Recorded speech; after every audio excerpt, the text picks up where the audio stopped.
루이즈, 숨으신 몸. 나는 왜 루이즈가 내 이야기에 열을 올리는지 이해할 수 없었다. 그녀는 나를 싫어했고 내가 알기로 내가 없는 데서 기회만 생기면 은근히 나를 깎아내렸다. 예의 범죄를 워낙 따지는 성격이라 대놓고 말하지는 않았지만 암시와 한숨, 그 아름다운 손을 파르르 뜨는 몸짓으로 자신의 의사를 명확히 전달했다. 칭찬을 가장한 험담을 하는데 선수였다. 사실 우리는 25년 동안 알고 지낸 가까운 사이였지만 나는 그녀가 오래된 사이라고 해서 예정에 이끌리는 사람이라고는 도저히 생각할 수 없었다. 그녀는 나를 촌스럽고 인정머리 없고 시니컬하고 천박한 인간이라고 생각했다. 나로서는 그녀가 정해진 수순을 밟아 나와 관계를 끊지 않는 것이 의아할 뿐이었다. 그녀는 관계를 끊기는커녕 나를 가만두지 않았다. 끊임없이 점심과 저녁 식사에 나를 초대하고 1년에 한두 번은 자신의 시골 별장에서 같이 주말을 보내자고 제안했다. 결국 나는 그녀의 속내를 알게 되었다. 그녀는 내가 자기를 신뢰하지 않는다는 불편한 의심을 가지고 있었고 이것이 나를 좋아하지 않으면서도 나와 관계를 유지하는 이유였다. 오로지 나한테서만 웃기는 인간이라는 평가를 받는 것이 억울해서 내가 그동안 오판했다며 항복할 때까지는 마음을 놓을 수 없었던 것이다. 어쩌면 내가 가면 밑에 숨겨진 그녀의 민낯을 보고 홀로 저항하고 있음을 직감하고는 조만간 나 역시 그 가면을 진면목으로 받아들이도록 해야겠다고 결심했을지도 모른다. 그녀가 정말 위선자인지는 확실하지 않다. 그녀가 세상을 속여 넘겼듯 자기 자신도 철저히 속인 것인지 아니면 인간미의 불씨를 가슴 한구석에 품고 있는 것인지 나는 궁금했다. 만약 후자라면 다른 사람들은 모르는 비밀을 서로 공유했다는 생각에 위선자들이 서로에게 끌리듯 내게 끌린 것일 수도 있다. 나는 루이즈가 결혼하기 전부터 그녀를 알고 있었다. 당시 그녀는 크고 우수에 젖은 눈을 가진 섬세하고 가녀린 소녀였다. 그녀의 아버지와 어머니는 그녀를 애지중지했다. 그녀는 성홍열인가 하는 중병을 앓고 나서 심장이 약해진 탓에 건강에 각별히 신경을 써야 하는 처지였다. 톰 메이플랜드가 루이즈에게 청혼했을 때 그녀의 부모는 딸이 연약한 몸으로 힘든 결혼 생활을 견뎌낼 수 있을까 걱정이 이만저만이 아니었다. 하지만 그들은 형편이 그리 넉넉하지 않았고 톰 메이틀랜드는 부유했다. 그는 루이즈를 위해 전신전력을 다하겠다고 약속했고 그들은 그에게 신성한 보호자의 임무를 지우며 딸을 맡겼다. 톰 메이틀랜드는 체구가 크고 건장하며 대단히 잘생긴 남자였고 운동에 능했다. 그는 루이즈에게 헌신했다. 심장이 약한 그녀와 앞으로 같이 살면 얼마나 살까 하는 생각에 그녀의 길지 않은 생이 행복한 삶이 되도록 최선을 다했다. 뛰어난 실력을 자랑했던 운동도 포기했다. 그녀가 그러기를 바랐기 때문은 아니었다. 그녀는 그가 골프를 치고 사냥 나가는 것을 좋아했다.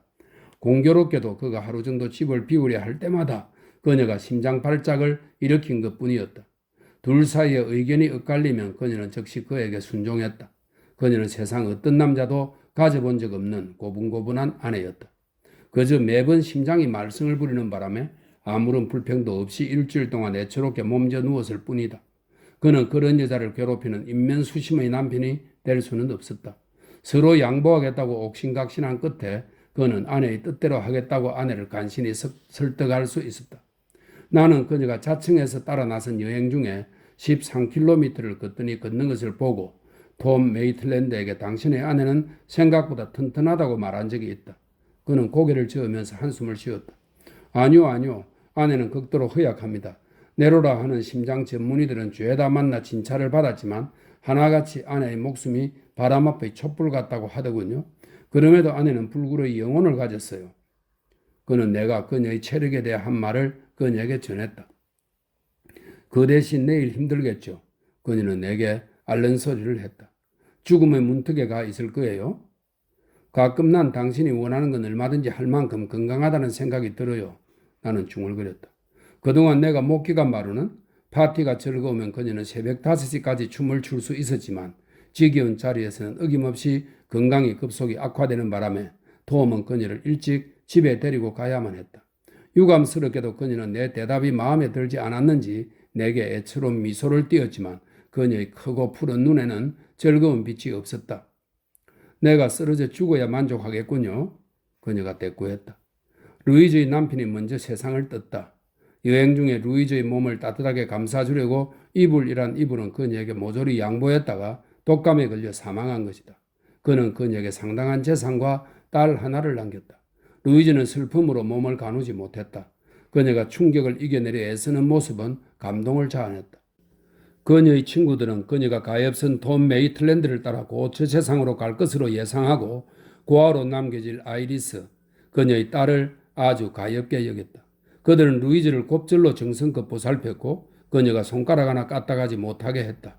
그녀가 고생하는 꼴을 보느니 자기들이 모든 걸 하는 게 낫다고 생각한 것이다.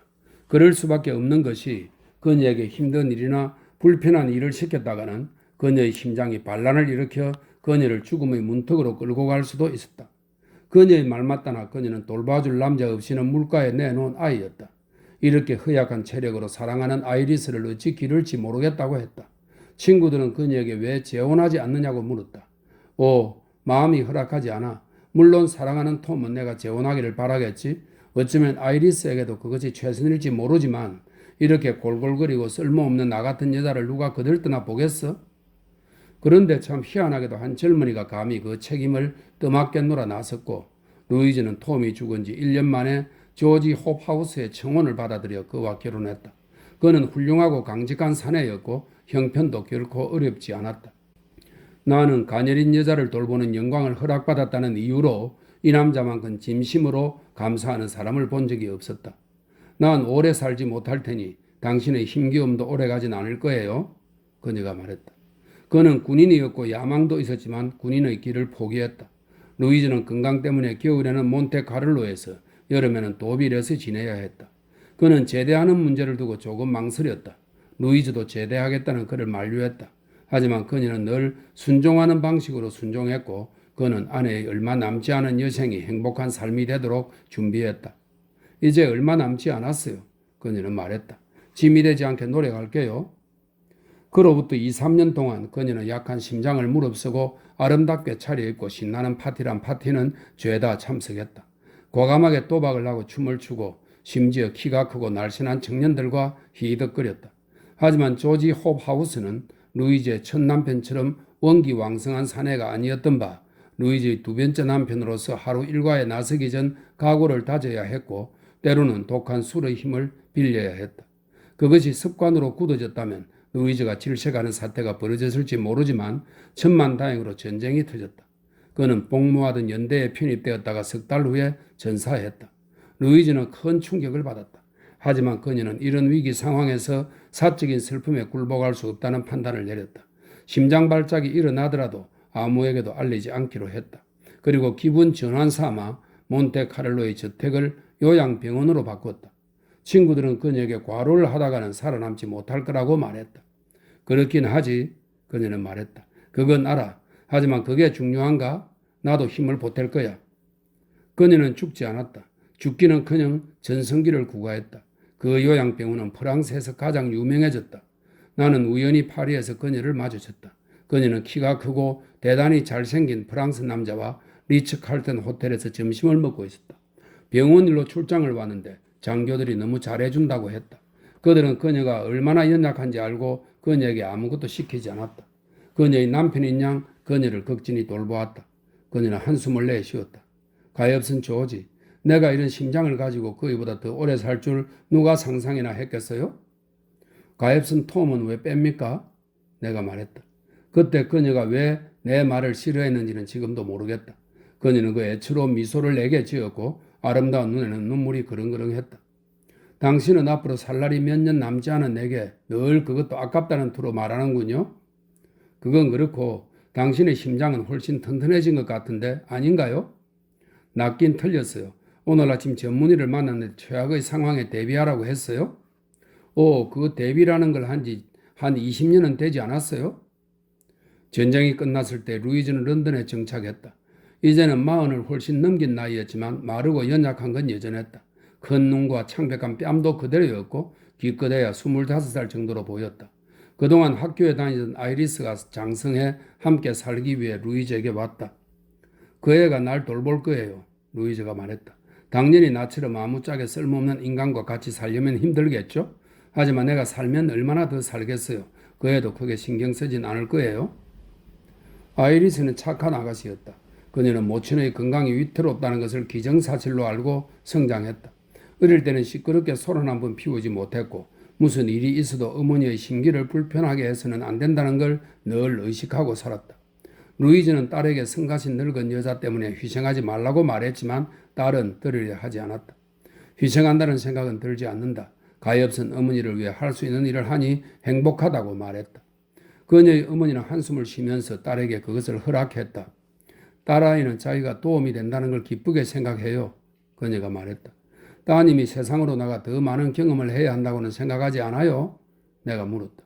내가 그 아이에게 늘 하는 말이에요. 좀 즐기면서 살라고. 아무리 성화를 해도 딸애가 말을 안 들어요. 내가 나 때문에 다른 사람들이 애쓰는 걸 얼마나 싫어하는지는 신만이 아실 거예요. 내가 아이리스를 붙잡고 타이르자 그녀는 이렇게 말했다. 가엾은 우리 어머니는 내게 나가서 친구들과 어울리고 파티에도 가라고 하시지만 내가 막상 어디 외출이라고 하려고 나서면 심장 발작을 일으키세요. 그래서 대부분 그냥 집에 있는 편이에요. 하지만 아이리스는 곧 사랑에 빠졌다. 내 친구들 중에 젊고 아주 훌륭한 청년이 아이리스에게 청혼했고 그녀는 수락했다. 나는 아이리스를 좋아했기 때문에 드디어 그 애가 자기 인생을 살게 되었구나 싶어 기뻤다. 아이리스는 그런 것이 가능하리라 생각한 적도 바란 적도 없는 것 같았다. 그런데 어느 날 그 젊은이가 대단히 괴로운 심정으로 나를 찾아와 결혼식이 무기한 연기되었다고 말했다.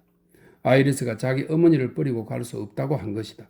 물론 내가 상관할 일이 아니었지만 나는 루이즈를 찾아가 만나보기로 했다. 그녀는 차 마시는 시간에 친구들이 찾아오면 항상 반갑게 맞이했다. 나이가 들고부터는 화가들과 작가들하고 어울리며 인맥을 쌓았다. 듣자니까 아이리스가 결혼을 하지 않는다면서요? 조금 후 내가 말했다. 나도 모르는 일이에요. 나야 얼른 결혼하기를 바라지만 그 애가 그러지 않겠다네요. 나는 신경 쓰지 말라고 아무리 하소연해도 나를 두고는 떠날 수가 없다고 한사코 고집을 부리지 뭐예요? 딸에게 너무 가혹하다고 생각 안 해요? 왜 안 하겠어요? 나는 이제 살 날이 고작 몇 달 뿐이지만 누가 나를 위해 희생하는 건 생각하기도 싫어요. 친애하는 루이즈, 당신은 이미 남편 둘을 땅에 묻었어요? 앞으로 최소한 둘은 더 묻지 말란 법도 없어요? 그거 웃으라고 하는 말인가요? 그녀는 자기 딴에는 공격적인 말투를 합시고 물었다. 당신은 하고 싶은 일을 할 때는 늘 팔팔하면서 귀찮은 일은 매번 당신의 약한 심장이 나서서 못하게 막는다는 생각을 안 하니 참 이상하지 않아요? 이제 알겠어요. 당신이 항상 나를 어떻게 생각했는지. 당신은 내가 아픈 사람이란 걸 한 번도 믿은 적이 없어요. 그렇죠? 나는 그녀를 물끄러미 쳐다보았다. 한 번도. 난 당신이 25년 동안 거대한 사기를 쳐왔다고 생각해요. 당신은 내가 아는 어떤 여자보다 이기적이고 가정스럽소. 불쌍한 두 남자의 인생을 파괴한 것도 모자라 이제는 자기 딸의 인생까지 파괴하려 드는군요. 그 순간 루이즈가 심장 발작을 일으켰다 해도 나는 놀라지 않았을 것이다. 이제 이 여자가 길길이 뛰겠구나 싶었다. 가엾은 양반, 조만간 당신은 방금 한 말을 뼈저리게 후회하게 될 거예요. 아이리스를 이 청년과 결혼시키지 않기로 마음을 굳힌 거예요? 나는 딸애에게 그 청년과 결혼하라고 애원했어요. 그 때문에 나는 죽겠지만 상관없어요. 내가 어떻게 되든 아무도 신경 쓰지 않아요. 나는 모두에게 짐일 뿐이에요. 그 애에게 당신이 죽을 거라고 말했나요? 그 애가 캐물으니 어쩌겠어요. 당신은 별 생각이 없는데 사람들이 매번 당신을 그렇게 만드는 것처럼 말하는군요. 딸애는 원한다면 내일이라도 결혼할 수 있어요. 나야 그 때문에 죽는다면 죽는 거고요. 그럼 한번 감수해 볼까요? 나에 대한 연민은 조금도 없군요. 당신은 재미있는 사람이에요. 즐거움을 주는 사람을 동정할 수는 없죠. 나는 대답했다. 루이즈의 창백한 뺨에 살짝 혈색이 돌았다. 그녀는 미소를 지었지만 냉혹하고 성난 눈빛은 여전했다. 아이리스는 한 달 안에 결혼할 거예요. 그녀가 말했다. 내게 무슨 일이 생긴다면 당신도 그 애도 스스로를 용서하기 바랄게요. 루이즈는 약속을 지켰다. 결혼식 날짜가 잡혀 호화로운 신혼살림이 장만되었고 초대장이 발송되었다. 아이리스와 대단히 멋진 청년은 몹시 기뻐했다. 결혼식 당일 아침 10시에 루이즈, 그 얄궂은 여자는 또다시 심장 발작을 일으켰고 사망했다. 자신을 죽게 만든 아이리스를 용서하면서 품위 있게 숨을 거두었다.